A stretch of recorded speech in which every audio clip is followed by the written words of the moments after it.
welcome to cyberwar. In this video I will give you a demonstration about arithmetic and the system.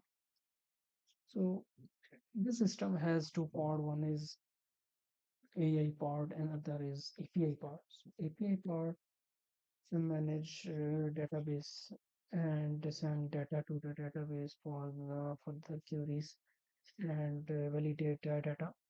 So the AI part is the main part. So it is actually detecting the face and then recognize the faces, and other one part is extracting the text from image and then send data to the API. So in the next videos I will give you the more detail about this part.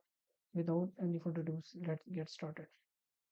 So the first I will run the API. So for that I need to go to the API folder, and then I will run the npm start.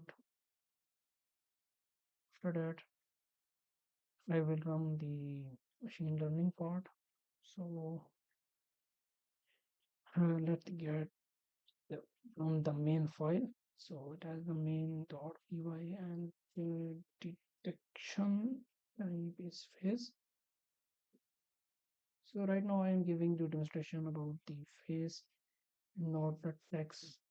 And the next video I will give you every detail and all the logic behind of the system. So right now I am going to test validate the image.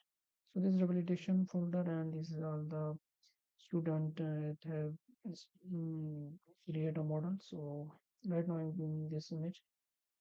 Okay, so you can see this Elon Musk small present the status. So boom, you can see that's marked as present. So that's all. If you like the video, like the button, and dislike, and don't forget to leave the comment. So meet you in the next video. Bye bye.